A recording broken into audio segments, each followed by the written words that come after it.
y resplandece, porque ha venido tu luz, y la gloria de Jehová ha nacido sobre ti. Porque he aquí que tinieblas cubrirán la tierra, y oscuridad las naciones. Mas sobre ti amanecerá Jehová, y sobre ti será vista su gloria. He aquí, el Señor derrama sobre las naciones su espíritu. He aquí, el Señor derrama sobre las naciones su espíritu. Su gloria, su gloria. Ministerio El Amanecer de la Esperanza presenta su programa Voz de Restauración con el pastor Juan Radamés Fernández. Escucha atentamente la palabra que proviene del mismo corazón del Padre para consolar tu vida.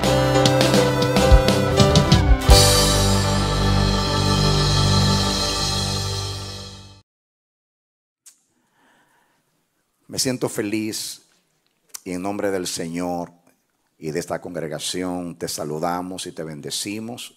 Y es nuestra oración que el Dios del cielo supla tus necesidades, pero sobre todo que a través de la palabra que va a ser expuesta a continuación, Dios pueda iluminar el sendero de tu corazón, pueda despertar lo que esté dormido, pueda avivar tu vida y pueda hacer que tú retomes el camino si lo has perdido. Dios es bueno, su misericordia es para siempre. Eres bienvenido, bienvenida a nuestra programación Voz de Restauración. Te invitamos a que juntos a continuación estudiemos la poderosa palabra de Dios. Amén.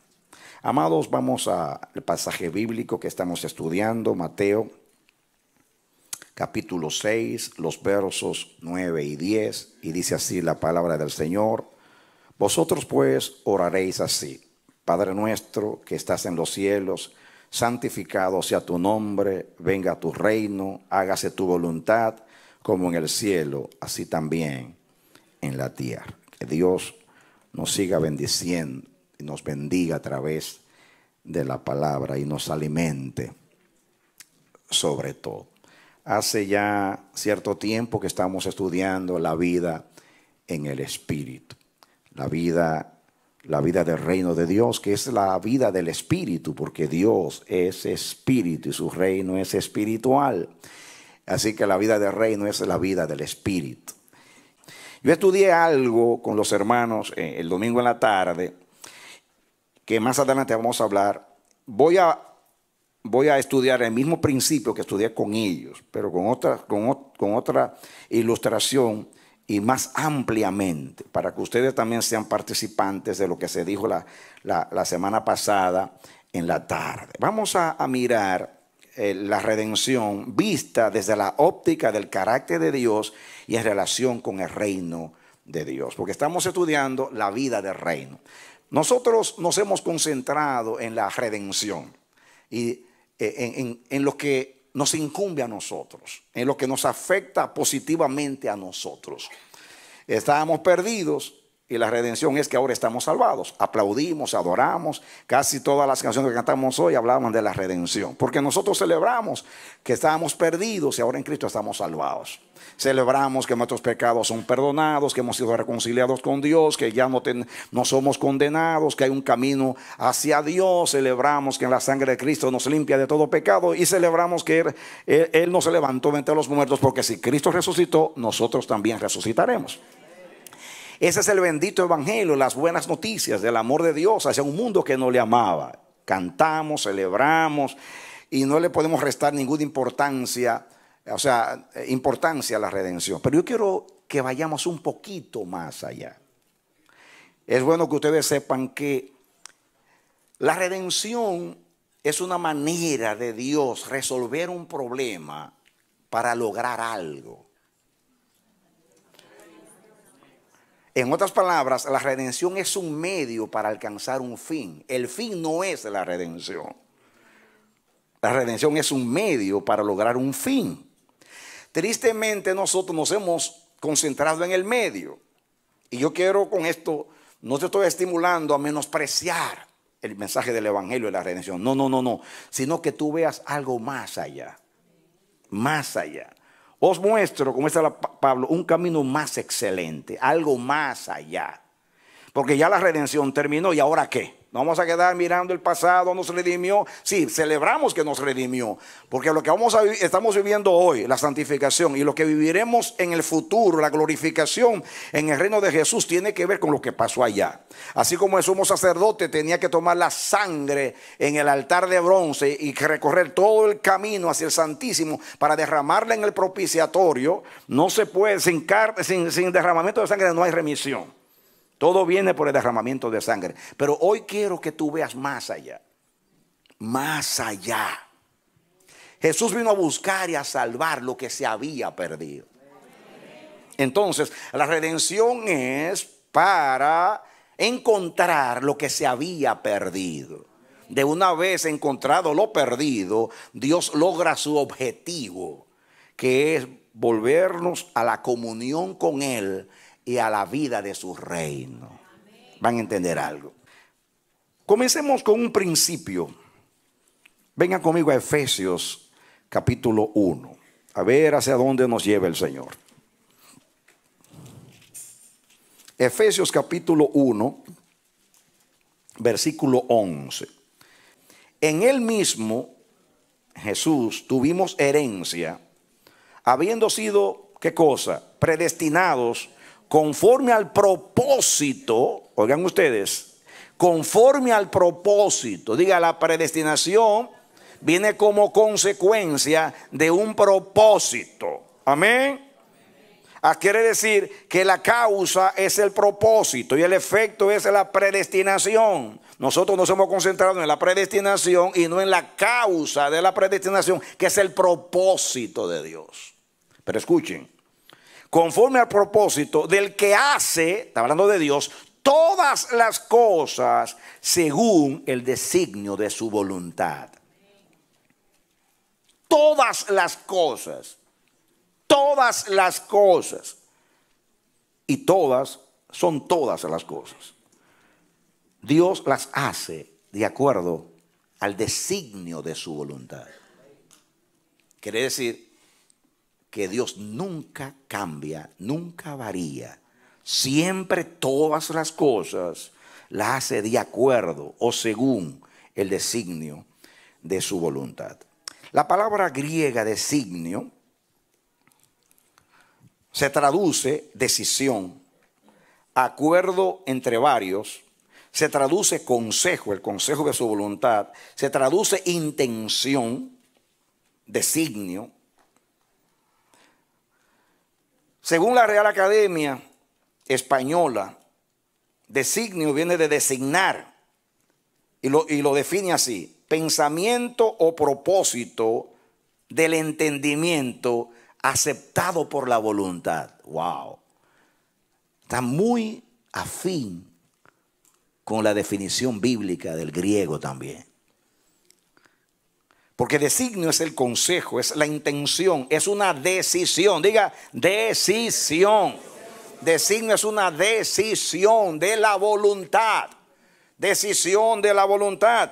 Y me gusta aquí, porque se traduce decisión, consejo, intención. Es una decisión.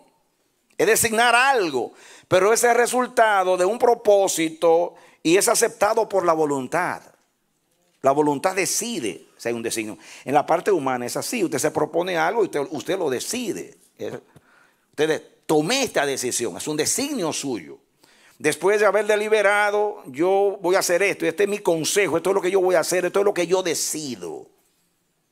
Y la única diferencia entre Dios y nosotros es que a veces nosotros nos damos cuenta y somos indecisos. No, yo no voy a hacer esto. Puede ser que algo salga mal. No lo voy a hacer. Creo que hay una idea mejor. Dios no tiene una idea mejor. ¿Saben por qué Dios no tiene una idea mejor? Porque Dios es perfecto. Y lo que Él decide ya es el todo. Ya es lo máximo. Ya es lo último. Amén. ¿Usted entiende eso? Parta de esa premisa. Dios es perfecto. Así que sus designios son perfectos. Sus decisiones son perfectas. Y como, escuchen ahora, porque además de ser perfecto, tiene una cualidad en su carácter y es que Él no cambia. Y justamente no cambia porque es perfecto. Y vamos a estudiar eso. Porque de ahí se derivan muchas cosas, muchas cosas. Cuando usted dice, venga a tu reino y hágase todo aquí como se hace allá en el cielo, usted tiene que saber lo que usted está pidiendo. Si no, usted lo que está repitiendo, algo que vano. Escuchen, hay un pasaje que puede ayudarnos, aunque se refiere al hombre, y es Proverbios 23:7. Si lo proyectan mejor, así avanzamos. Proverbios 23:7 dice: porque cuál es su pensamiento, hablando del hombre, eran allá, porque cuál es su pensamiento en su alma, tal es él. Está hablando del hombre ahí. Eso es lo que me interesa a mí. Porque cuál es su pensamiento en el alma del hombre, en su corazón, tal es él. Mi versión dice en su corazón, tal es él. Quiere decir que tal como el hombre piensa, es el hombre. Diga, yo soy de acuerdo a como yo pienso. Mi persona está definida por mis pensamientos. Tal como yo pienso, así soy yo. ¿Por qué? Porque yo soy una persona. Diga, yo soy una persona. Y por eso, tal como yo pienso, así soy yo. Ahora, apliquemos a Dios. ¿Cuántos saben que Dios es una persona también?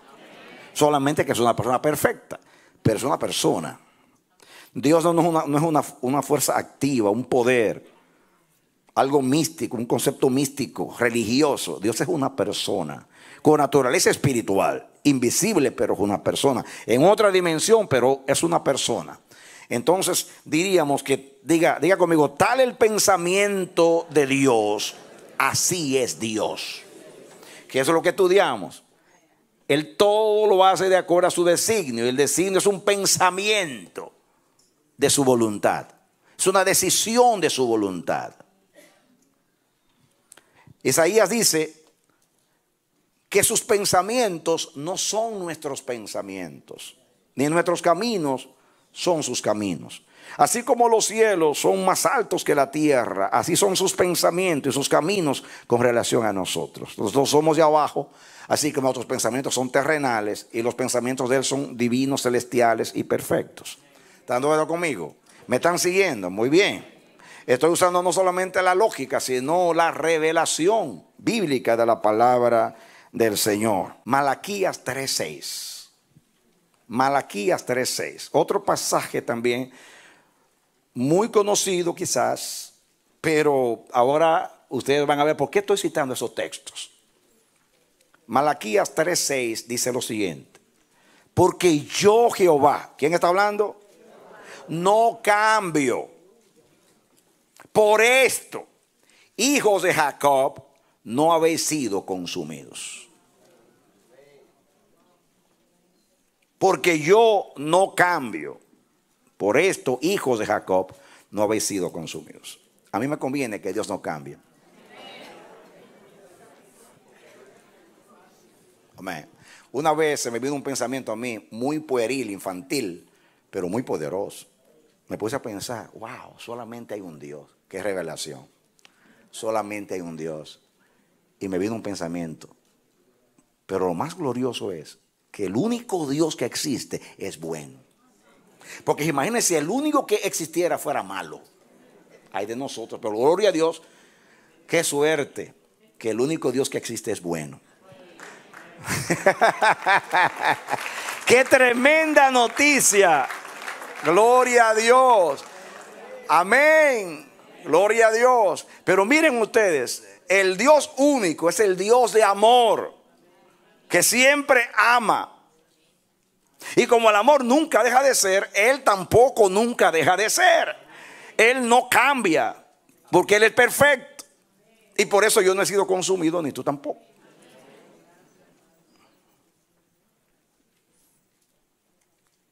Van a ver, si ustedes aplican eso a la redención, van a saber que, escúchenme, oye bien lo que te voy a decir, de acuerdo a lo que la Biblia revela de Dios,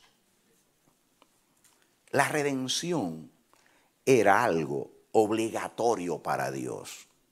No obligatorio, no obligatorio como conocemos la palabra. Obligatorio no porque estaba obligado a hacerlo, sino porque su persona siempre es así y no cambia. ¿Comunico eso? Muy bien. Todavía no hemos llegado, solamente estoy adelantando algo. Ahora, hay un texto que se encuentra en Números 23:19. Dios no es hombre, ¿para qué? Para que mienta, ni hijo de hombre para que se arrepienta. Él dijo y no hará, habló y no lo ejecutará. ¿Saben ustedes cuál es el contexto aquí? El contexto aquí era cuando Balac, rey de Moab, quería sobornar con un regalo al profeta sincretista Balaam, y por ganarse la recompensa, ¿saben ustedes? Fue cuando Dios le dijo que no fuera, y al final Dios, como lo vio tan decidido, Dios entonces le dijo, ve, pero para Dios mostrar algo. Cuando él llega allí, para hacer breve la historia, varias veces él elige un monte donde se veía el campamento de Israel, y de allí, como dice ahí el versículo 1, él hacía un sacrificio de 7 becerros, pensando que por medio de un sacrificio Dios podía cambiar. Dice, como a Dios le apelan tanto los sacrificios y la sangre, vamos a hacer un sacrificio, quizás Dios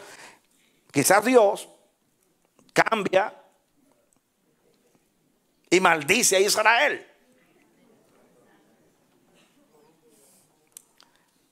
Miren ustedes acá, versículo 7, dice el versículo 1, y Balaam dijo a Balac, edifícame aquí 7 altares y prepárame aquí 7 becerros y 7 carneros. Y él lo hizo así. Dice el versículo 7, y él tomó su parábola, o sea, habló Balaam profetizando y dijo, de Harán me trajo Balac, rey de Moab, de los montes del oriente, ven, maldíceme a Jacob, y ven, execra a Israel. Dice, ¿por qué maldeciré yo al que Dios no maldijo? ¿Y por qué he de execrar al que Dios no ha execrado? En otras palabras, ¿cómo voy a maldecir a aquel a que Dios ha bendecido? Israel es bendito por Dios, no maldito por Dios. Y como Dios no cambia, es eternamente bendito. Amén. Gloria a Dios. Entonces, dice entonces aquí, entonces él tomó su parábola, versículo 16, y dijo, Balac, levántate y oye, escucha mis palabras, hijo de Zippor. Dios no es hombre para que mienta, ni hijo de hombre para que se arrepiente. Él dijo y no hará, habló y no ejecutará. He aquí he recibido orden de bendecir. Él dio bendición y no podré revocarla. No podré revocarla. No hay profeta que pueda cambiar un decreto divino, por ungido que sea. Dios hizo un pacto con Abraham y le dijo, ten por cierto que tu descendencia será bendita en la tierra y la voy a bendecir. Y el que la bendiga será bendito, y el que la maldiga será maldito. Ahora con brujería, hechicería y con un sincretismo, usando los sacrificios, la adoración, tratando de persuadir a Dios. ¿Cuántos hay hoy también que adoran para que Dios lo bendiga? Y adoran para convencer a Dios, y ayunan, pasan hambre, sí, una semana pasando hambre, a veces les retuercen el brazo a Dios y Dios cambia de parecer, me bendice a mí y me lo salva. No, ese no es el propósito del ayuno ni de la adoración, porque Dios no cambia. El ayuno es para ti, para tú.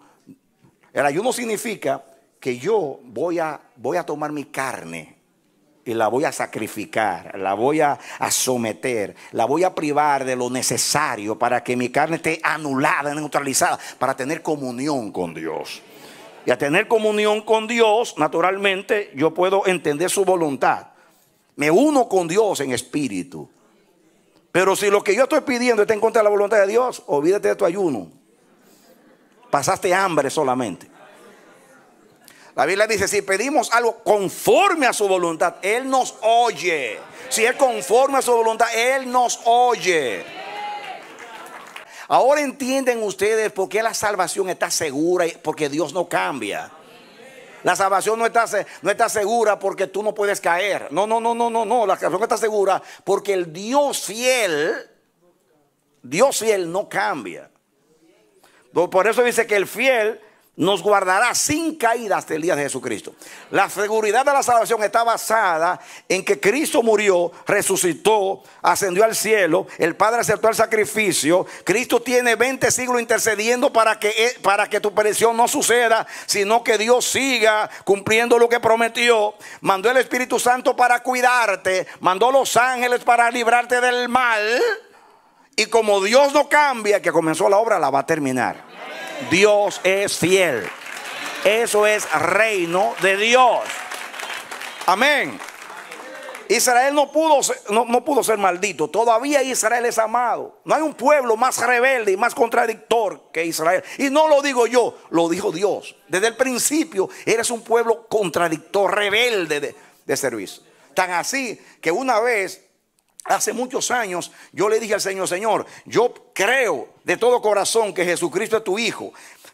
También puedo mostrar un montón de testimonios de las Escrituras, pruebas del Antiguo Testamento, pero yo quiero oírte a ti. Dime tú una razón por la cual debo creer que Jesucristo es tu Hijo. Háblame tú, Señor. Y no me contestó de una vez. Duraron meses. Meses duró el Señor. Y un día me sorprende y me dice: tú me pediste esto, te lo voy a decir. Mira la evidencia más grande que Jesucristo es mi Hijo. Y me sorprendí con la respuesta. Me dijo que Israel lo rechazó. Yo dije: ¿qué está diciendo Siri? Si lo hubiera aceptado, tienes una gran duda. Porque ¿a cuál de los profetas no persiguió y apedreó a Israel y lo rechazó? Aún a Moisés. Aún a Moisés, que ahora tanto lo veneran. Eso le costó la vida a Esteban, que comenzó a hacer un recuento. Y después que habló de Moisés, dijo: ese Moisés que lo sacó de Egipto y que ustedes tanto veneran, ustedes se rebelaron contra él, porque ustedes siempre se rebelan con todos los siervos de Dios.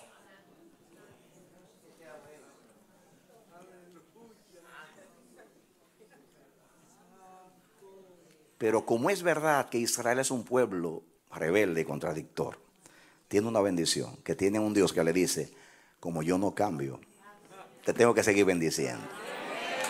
Te voy a disciplinar, voy a tratar contigo, porque ha tratado severamente a Israel, porque al hijo que ama, esta disciplina, va a tratar contigo. Y cuando no seguimos sus caminos, nos lleva por la ruta larga, la penosa y la difícil, porque la obediencia le facilita a Dios hacer lo que Él quiere y cumplir el designio de su voluntad. Cuando nos salimos de la obediencia, entonces viene otra cosa. ¿Te entiende eso? Estamos aplicando la palabra. Pero este testimonio, 3 o 4 capítulos habla de esto, de cómo aún proponiéndose lo van para ganarse una recompensa y haciendo sacrificios.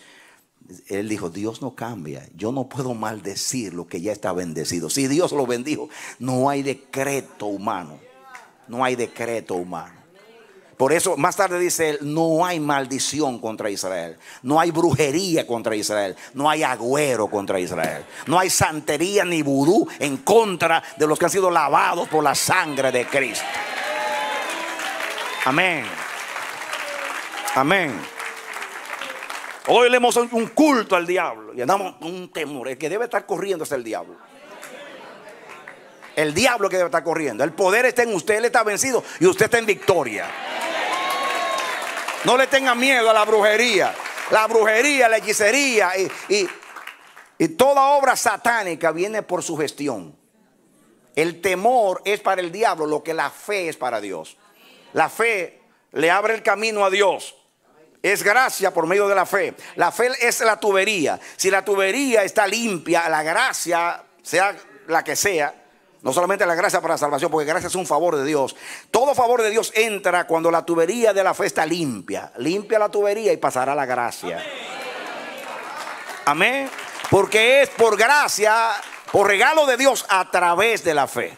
Entonces, la fe, sin fe es imposible agradar a Dios. Y Jesús no pudo hacer muchos milagros en Nazaret porque había incredulidad. La incredulidad no es que neutraliza a Dios, porque si Dios quiere actuar en la incredulidad, Él lo hace. Pero como está en contra de su naturaleza, no actúa. Porque Dios no cambia y tampoco actúa en contra de su naturaleza. Cuando algo está en contra de su naturaleza, Él lo cambia, lo quita, hace algo, pero Él no pasa por donde no hay un camino de santidad, de justicia, de verdad y de acuerdo en armonía con su carácter. ¿Cómo funciona la brujería? Con miedo. Por eso el que te hace brujería te hace saber que te hace brujería, para que tú te sugestiones y tú te atemorices. Neutraliza la fe entre el miedo y el diablo dice, esta es mi fe. La fe del diablo es tu temor, tu miedo. Pero el justo vivirá por la fe. La victoria, dice, esta es la victoria que vence al mundo y al diablo también, nuestra fe. ¿Quién es que vence al mundo sino el que cree que Jesucristo es el Hijo de Dios? Amén. Muy bien. Sigamos estudiando. Deuteronomio 32. Estamos ahí cerquita. Moisés en su cántico dice: escuchad cielos y hablaré, y oiga la tierra los dichos de mi boca. Goteará como la lluvia mi enseñanza, destilará como el rocío mi razonamiento, como la llovizna sobre la grama y como las gotas sobre la hierba. Escuchen, porque el nombre de Jehová proclamaré. El nombre de Jehová es su persona, su carácter. El nombre representa la persona de Dios y el carácter de Dios. Y miren cómo define a Dios por la inspiración. Él es la roca, cuya obra es como. ¿Cómo es la obra de Dios? Perfecta. Porque todos sus caminos son ¿qué? Rectitud. Dios de verdad y sin ninguna iniquidad en él. Es justo y recto. La corrupción no es suya. De sus hijos es la mancha. Y le habla a Israel diciendo: generación torcida y perversa. Nuestra es la perversión, pero no es de Dios. Noten ustedes, diga, su obra es perfecta. ¿Por qué su obra es perfecta? Porque Él es perfecto. Todos sus caminos son rectitud. Dios es recto. Por eso sus caminos son rectos. Dios de verdad. Ninguna iniquidad hay en Él porque es un Dios de verdad. Él es justo y recto. La corrupción no es suya.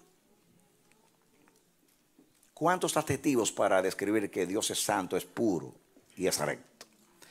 Fíjate, me puse a buscar en hebreo estas palabras. La palabra, hay obra perfecta o perfecto, es la palabra tamín, que significa entero. Diga entero. Tanto literalmente como figurativamente, como sustantivo significa integridad, porque algo íntegro es algo que está completo. Diga completo. Dios es entero. Dios es íntegro. Eso es lo que representa eso. La integridad es algo, alguien que no le falta nada, es completo, es íntegro. Significa verdad, significa sin defecto, entero. Se traduce también perfección, perfecto, recto, sin tacha. Viene de una palabra tamán, que significa completar, lo que está acabado, concluido, perfecto, terminado. Se relaciona con el término tumín. ¿Recuerdan ustedes las dos piedras de sumo sacerdote? La palabra tumín en plural significa, viene de tom, que es singular, es completo, integridad, perfecto, significa las perfecciones, le llamaban al tumín, las perfecciones en plural. Así es Dios. Dios es íntegro, diga, Dios es íntegro, es completo, es verdad, es recto. No hay tacha en Él. No hay malos pensamientos, no hay malas motivaciones.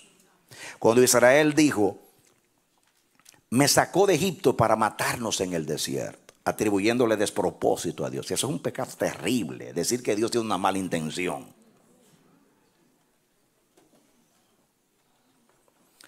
Ahí habla y dice, y habla de su rectitud. ¿Qué dice? todos sus caminos son rectitud. La palabra hebrea para rectitud significa veredicto pronunciado judicialmente. Es una palabra que viene de los tribunales. Tiene relación con el derecho, la justicia, el juicio justo, rectitud. O sea, sería el que juzga recta y justamente. La perfecta justicia. En Dios no hay injusticia. Dios nunca va a condenar a un inocente. Dios es incapaz de cometer una injusticia, porque Él es el justo, el recto. Muy bien. Dice Dios de verdad. Ahí la palabra verdad es la palabra emuná, que se traduce fe, emuná. Y tiene relación con amén, porque usted dice emuná, está diciendo amén, así es, eso es verdad, eso es correcto. Yo lo creo. Viene de emun, que significa establecido, confiable, fiel, verdadero. Wow. Lo que está establecido, lo que es confiable, lo que es fiel, lo que es verdadero. Emuná significa firmeza, seguridad, fidelidad, fe. Se traduce también en la Biblia fe, fiel, firme, honradez, leal, lealtad, veraz. Sea Dios veraz, dice Pablo, y todo hombre mentiroso, aunque está hablando en griego. Pero es lo mismo. Dios es veraz, Dios es fiel, Dios es leal, Dios es firme en lo que hace porque no cambia. Emuná es verdad. La palabra fiel, la palabra fe viene, es igual que la palabra verdad en hebreo. Dios es verdad. Por eso Dios ama la fe. Por eso la fe le ministra. Por eso el pecado de Adán ofendió tanto a Dios. Porque le creyó más a un animal que a Dios. Dios no está acostumbrado a que alguien dude de Él. Y la primera persona que dudó de Dios en el universo, en su historia, fue una mujer llamada Eva y un hombre llamado Adán. Si alguna vez usted se preguntó, Señor, ¿por qué la salvación es por la fe? Porque el pecado entró porque se dudó de Dios. Y la salvación es una oportunidad de restaurar confianza en el Dios verdadero. Denle un aplauso al Señor. Ahora en Jesucristo. Amén. Usted capta la enseñanza. Capta la enseñanza. Dice que en Él no hay corrupción. La palabra corrupción ahí es de caer, arruinar, dañar, corromper, pudrir, ruina, violación. En Dios no hay nada de eso. En Dios no hay ruina. En Dios nada está dañado. En Dios no hay corrupción de ningún tipo. No hay nada podrido en Dios. Usted necesita sal para no corromperse. Pero Dios en sí es la sal. Y te hizo sal porque te dio a Cristo y a su Espíritu. Dale un aplauso al Señor. Salmo 19, lo tiene, versículos 7 al 11, muy conocido este pasaje, no tan conocido, pero conocido. Muy bien, 19:7 dice, la ley de Jehová es perfecta. Diga la palabra de Dios, la ley es la palabra de Dios. La palabra de Jehová es perfecta, que convierte el alma, ese es el efecto. ¿Cómo es la palabra de Dios? Perfecta, por eso convierte el alma de la maldad a lo bueno, de los malos caminos a los perfectos caminos. El testimonio de Jehová, ¿cómo es? ¿Por qué el testimonio de Jehová es fiel? ¿Por qué la palabra de Dios es perfecta? ¿Por qué el testimonio de Jehová es fiel? Porque Dios es fiel. Los mandamientos de Jehová son rectos. ¿Por qué son rectos? Porque Dios es recto. Alegran el corazón. El precepto de Jehová es puro. ¿Por qué el precepto es puro? Porque Dios es puro y por eso alumbra los ojos. El temor de Jehová es limpio. ¿Por qué el temor de Jehová es limpio? Porque Dios es limpio, que permanece para siempre. Los juicios de Jehová son verdad. ¿Por qué los juicios de Jehová son verdad? Todos justos. ¿Por qué son todos justos? Porque Dios es justo. Noten ustedes acá. La palabra es verdad, el testimonio es fiel, los mandamientos son rectos, el precepto es puro, el temor de Jehová es limpio, los juicios de Jehová son verdad y todos justos porque Dios es fiel y es verdadero. ¿Por qué estoy leyendo esto, amados? ¿De dónde? ¿Cuál fue el primer texto que leímos nosotros? que Él todo lo hace de acuerdo al designio de su voluntad. ¿Y qué designio? Un pensamiento. Entonces, como sus pensamientos son perfectos, sus decisiones son perfectas. Y los medios para lograr ese fin también lo es. Es la palabra que es perfecta.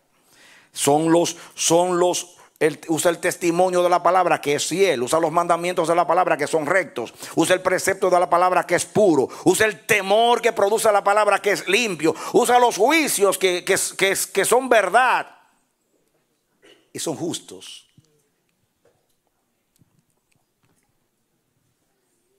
¿Por qué esta palabra es verdad? Porque Dios es verdad. ¿Por qué es fiel? Porque Dios es fiel. Porque es íntegra. Porque Dios es íntegro. No como nosotros, que cuando nos conviene actuamos de una manera. Necesitamos una motivación para obrar bien. O un temor para obrar bien. Que sea, me quiero evitar las consecuencias. Pero Dios no es así. A Dios, aunque no le convenga, Él siempre actúa de la misma manera. Voy a poner un ejemplo que una vez Dios me reveló. Hay un pensamiento que es muy común desde que yo era niño, lo escuchaba. ¿Por qué Dios, sabiendo que Lucifer iba a ser un diablo, lo creó? Entonces la culpa es de Dios. Ese es nuestro razonamiento. ¿Por qué Dios creó a Lucifer sabiendo que se iba a convertir en un demonio y que iba a causar tanto daño y que iba a traer a Cristo? ¿No han oído ese pensamiento? Y un día me pongo yo a decir, Señor, contéstame la necedad de esta pregunta. Me dijo, gracias por preguntar. Mire lo que Dios me dijo. Mire qué revelación. Me dice Dios, quiero que tú te vayas conmigo a la eternidad cuando yo decido crear a Lucifer. En mi presencia yo sé quién iba a ser él. Llegó el momento de crearlo. Vamos a suponer que yo diga, no lo voy a crear porque me va a traer problemas. Y mira todas las consecuencias, me va a dañar la creación. Y me dice Dios, si yo hubiera actuado así, yo no hubiera sido íntegro, porque ya estoy decidiendo por él y manipulando su existencia aún antes de crearlo. Y yo dije, ese pensamiento es muy profundo para mí. Ni siquiera, miren ustedes, ¿cómo voy a hacer una criatura y antes de hacerla ya la estoy manipulando y le evito crearla, que no exista? Porque yo no quiero que me cause daño. Eso es manipular, y Dios es perfecto en sus intenciones eternas. Muy bien. Ahora, escuchen ahora. Así es Dios. Todos los de Dios es como Dios. Sus obras, sus caminos, sus pensamientos, sus propósitos, sus designios. Pureza, santidad, justicia, verdad, etcétera, etcétera. Integridad. Ahora viene, Dios, oiga bien, Dios ama, acepta, aprueba, se relaciona y recompensa todo lo que es perfecto. Como Él. Dios solamente tiene comunión, aprueba y se relaciona con lo que es como Él. Voy a decirlo, Dios ama, acepta, aprueba y se relaciona y recompensa lo perfecto, lo recto, lo justo, lo íntegro, lo santo, etcétera. Porque ese es su carácter y su persona. Échale mano a eso, estoy aplicando. Por ejemplo, lo voy a decir así con palabras porque el tiempo se me va. Salmo 16:3 dice, pongan atención, no tienen que buscarlo. Yo lo tengo aquí, escuchen por favor. Si lo quieren proyectar, amén, pero yo solo voy diciendo. Salmo 16:3 dice, para los santos que están en la tierra y para los íntegros es toda mi complacencia. Para los santos que están en la tierra y para los íntegros es toda mi complacencia. Dios se complace, ama, aprueba, aplaude y se relaciona y tiene comunión con todo lo que es como Él. En este caso, los íntegros. ¿De acuerdo? Otro texto. Salmo 18, 25 y 26. Dice, con el misericordioso te mostrarás como misericordioso y recto para con el hombre íntegro. Limpio te mostrarás para con el limpio y severo serás con el perverso. ¿Por qué Dios es severo con el perverso? ¿Por venganza? No es por venganza. Es que como Dios es el juez, es justo, pues Dios no puede aprobar la perversidad porque está en contra de su naturaleza y de su carácter. No entra en su atmósfera, en su ambiente, en su presencia, en su tabernáculo, la perversidad. ¿Cómo se muestra con el misericordioso? ¿Cómo se muestra con el íntegro? ¿Cómo se muestra con el limpio? Él se relaciona, aprueba y ama lo que es como Él. Desaprueba, castiga y rechaza la perversidad porque no está en armonía con su persona. Y tiene derecho. Él es el dueño del universo, el propietario. Y tiene un gobierno que Él quiere que permanezca para siempre de acuerdo a como Él es. Porque Dios reina de acuerdo a como Él es. El reino de Dios es amor porque Dios es amor. El reino de Dios es justicia porque Dios es justo. El reino de Dios es santo porque Dios es santo. El reino de Dios es íntegro porque Dios es íntegro. ¿De dónde está en mí? ¿Me entienden? De acuerdo. Salmo 33:1. Alegraos, oh justos en Jehová, en los íntegros es hermosa la alabanza. Aleluya. Alégrense los justos, porque siempre su adoración será acepta. Porque el que adora con integridad a un Dios íntegro siempre tendrá la aprobación de ese Dios íntegro. Dar un aplauso al Señor. Amén. Caín se enojó con Dios porque le rechazó la ofrenda. Pero cuando vio el corazón de Caín tan perverso y lo que andaba buscando, ay, dice Dios, perdóname, Caín. Nosotros a veces queremos ser tan buenos que le damos entrada, felicitamos y hasta contribuimos a que la gente sea mala. Porque por no herirlo, no lo reprendemos y no le decimos, mira, estás mal, sino que lo dejamos, no pasa nada. No, mis amados. Cuando se trata de la verdad, hay que ser claro.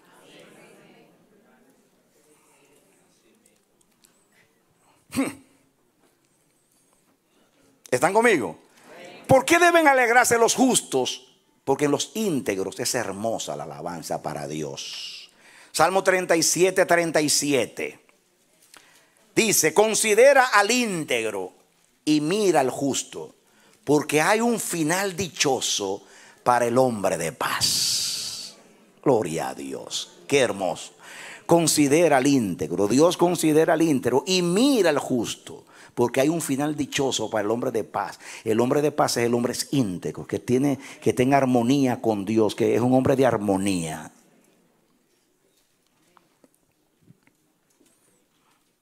Salmo 51:6. Salmo 51:6. He aquí tú amas la verdad en lo íntimo y en lo secreto me has hecho comprender sabiduría. David está diciendo, cuando pecó contra Dios, dice, tú me lees lo interior. Yo no puedo venir aquí con hipocresía. Tú estás mirando mi interior y yo sé que tú amas la verdad en lo íntimo. En otras palabras, Dios mira lo profundo del corazón y si ve integridad, se alegra y se complace, aprueba, aplaude, ama y dice, con este yo me relaciono. Sus oraciones las oigo, su adoración la acepto, camino con Él, soy amigo de Él. Porque Dios en lo íntimo, en lo profundo, ama la integridad. Y dice, y entonces tú me has hecho entender sabiduría. Ojalá que tú entiendas también sabiduría. Y todo lo que Dios está diciendo hoy es sabiduría. Ven ustedes por qué en la predicación hablamos tanto de integridad, de verdad, de ser genuinos, de no ser hipócritas, de no venir a Dios con labios, con el corazón está distanciado. Ven ustedes por qué la predicación apostólica de los profetas también en el Antiguo Testamento era eso, integridad. Porque santidad en último análisis es integridad para con Dios. El que engaña no engaña a Dios, engaña a sí mismo, porque Dios conoce la verdad en lo íntimo, no en lo de afuera, en lo externo, en lo íntimo. Salmo 15, 1 al 5. Ese lo vamos a leer, está cerquita ahí. Ese se lo voy a leer porque completa un pensamiento aquí. Jehová, versículo 1, ¿quién habitará en tu tabernáculo? Aquí habitar significa morar. No es visitar. No como tú que visitas un amigo, sino donde Dios vive. ¿Quién habitará en tu tabernáculo? ¿Quién morará en tu monte santo? Miren, habitar y morar no es visitar. El que anda en integridad y hace justicia. ¿Por qué el que anda en integridad y hace justicia puede morar en la presencia de Dios? Porque Dios es íntegro y es justo. Y habla verdad dice, en su corazón, allá en lo íntimo. El que no calumnia con su lengua, ni hace mal a su prójimo. ¿Por qué? Porque Dios no calumnia a nadie. Dios no hace mal al prójimo, ni admite reproche alguno contra su vecino. Aquel cuyos ojos el vil es menospreciado, pero honra a los que temen a Jehová. Como Dios hace eso, que al vil lo echa a un lado y al que le teme lo acerca, así debemos hacer nosotros. A los viles, pues no aprobamos su conducta. No es que lo vamos a rechazar, pero yo no apruebo tu conducta. Me acerco. Porque una cosa es que yo quiera a mi vecina como amiga y otra cosa es que yo la quiera como esposa. ¿Usted entendió? Otra palabra, yo puedo saludar, amistad a todo el mundo, pero intimidad, ni un Dios se intimida con todo el mundo. Dios no intima con todo el mundo. Dice, a Jehová he puesto siempre delante de mí. No, estoy en verset 16. Dice el 5, el 4, 15:4. Aquel a cuyos ojos el vil es menospreciado, como hace Dios, pero honra a los que temen a Jehová. El que aún jurando en engaño suyo, no por eso cambia. En su dinero, dice, quien su dinero no dio a usura, no prestó con intereses para explotar a los demás, ni contra el inocente admitió cohecho. El que hace estas cosas no resbalará jamás. ¿Por qué? Porque tiene la aprobación, el amor de Dios. Hay personas que cuando llegan a su casa, usted se esconde.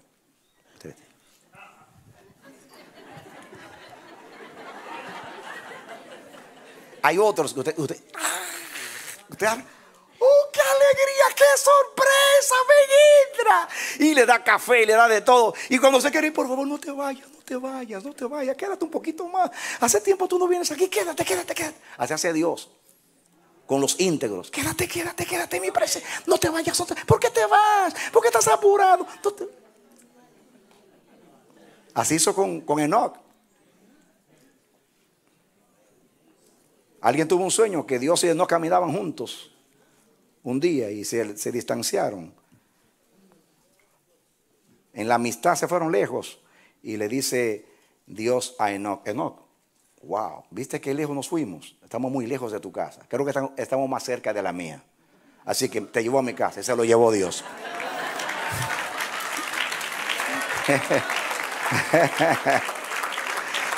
Amén. Amén. ¿Quiénes habitarán en el futuro con Dios? Los justificados, santificados y glorificados por la sangre de Cristo. Dale un aplauso al Señor. Amén. Ya que estamos ahí, para terminar, leamos el 24. Salmo 24, versículo 3. ¿Quién subirá al monte de Jehová? ¿Y quién estará en su lugar santo? El limpio de manos y el puro de corazón, el que no ha elevado su alma a cosas vanas, ni jurado por engaño. Él recibirá bendición de Jehová y justicia del Dios de salvación. Tal es la generación de los que te buscan, de los que buscan tu rostro, oh Dios de Jacob. ¿Quiénes habitarán? Los justos, los íntegros. Ahora, yo puedo seguir, quizás sigamos después, pero yo quiero llegar con ustedes a algo muy importante. Aquí, Y le voy a dejar el caramelo en la boca porque sigo esta tarde. Escuchen, fíjense, lo vamos a estudiar, solamente se les voy a decir algo de lo que vamos a estudiar. Yo comencé diciéndoles a ustedes que nosotros no hemos concentrado tanto en la redención, en el aspecto que el Señor me perdonó, me limpió, me dio vida eterna, voy a vivir con Él.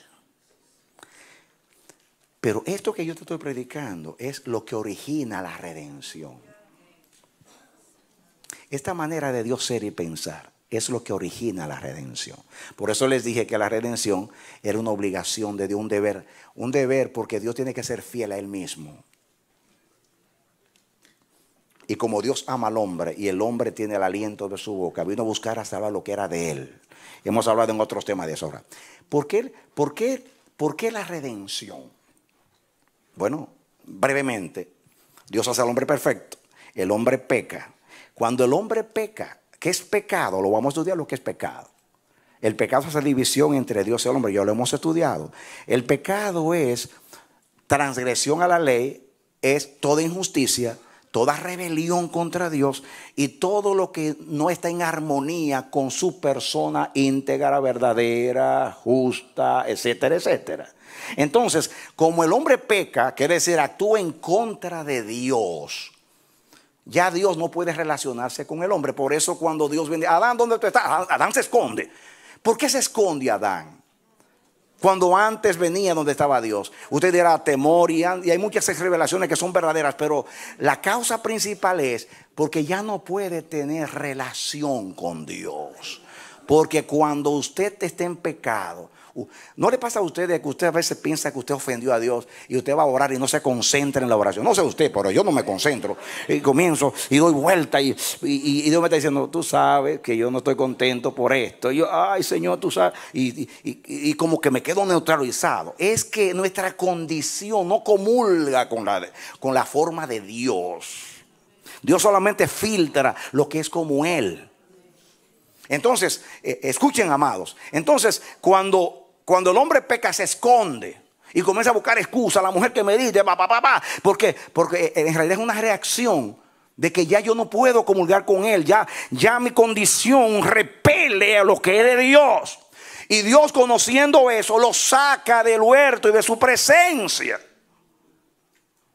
Y entonces envía a Jesús a la tierra, mis amados, primeramente a quitar el pecado, a quitar la rebelión, a quitar la enemistad, a hacer justicia. ¿Cómo Jesús nos salvó?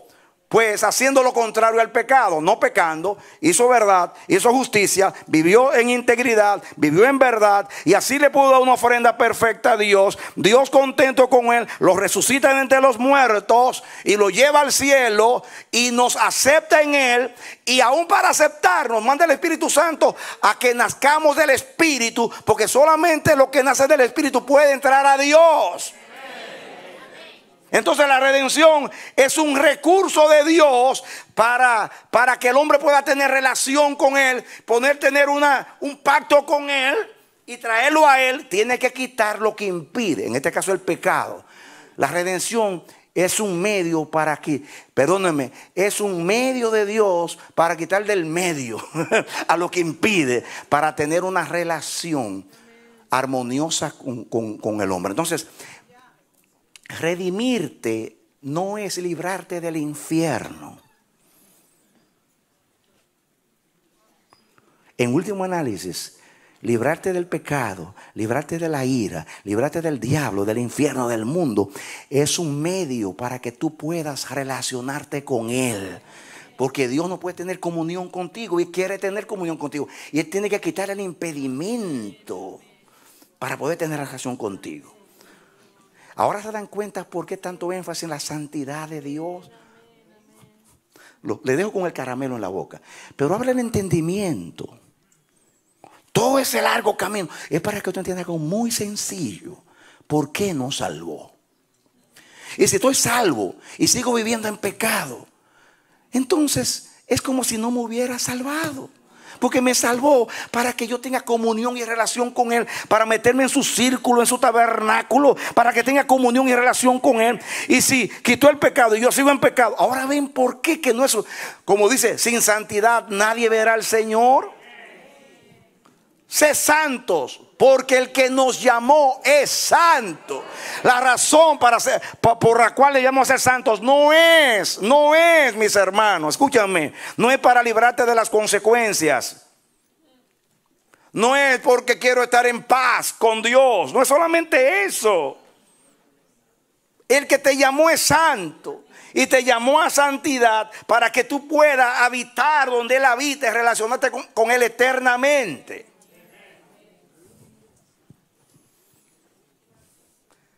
Cuando tú piensas en la salvación, piensa en eso. Ahora entiendo por qué me salvó. Ahora no, nosotros nos concentramos en el favor. ¡Ay, qué favor! ¡Qué gracia! Me salvó, me perdonó, me llevó al cielo. Gloria a Dios, aleluya, cantaré. Me libré del diablo, me libré del infierno. Por favor, no seas niño. No se goce tanto con el juguete. No es el juguete, es lo que quiso lograr. La recompensa de la salvación es la vida eterna. ¿Y qué es la vida eterna? Recibir la vida de Dios para poder estar en su presencia, en armonía con Él y entrar en su reino y en su plan eternamente. Esa es la salvación. Librarte del pecado es un medio. El fin es que tú puedas vivir eternamente con Él y relacionarte con Él. Dale un aplauso al Señor. Amén. Qué triste que el tiempo se acabó. Vamos a orar a Dios. Tuve que decirle al final. Eso lo vamos a estudiar después. Eso lo estoy diciendo nada más porque tomar una ruta tan larga para que usted no venga a una conclusión, se me va a quedar ahí. Si usted se muere de aquí al otro sermón o no viene, entonces no voy a cumplir el propósito. Pero por lo menos se va a entender en parte. Cuando comencemos a estudiar lo que sigue, entonces, ay, ahora yo entiendo. Vamos a orar a Dios. Yo oro por ti, mi hermano. Yo pido al Señor que el efecto y la trascendencia de esta palabra llegue a tu vida, más allá que el conocimiento, la revelación, y que Dios aplique la palabra por el Espíritu Santo a tu vida y tú entiendas cuál es el fin de la redención. Dios quiere que tú seas santo porque Él es santo. Dios te salvó justamente para la alabanza de su gloria y para llevarte a la presencia para siempre. Pero mientras estamos aquí, Dios quiere que tú vivas en santidad, porque es el fruto y el resultado de la salvación. Que Dios te bendiga y te dé la victoria en Cristo Jesús. Aleluya. Amén y amén. Dale un aplauso al Señor.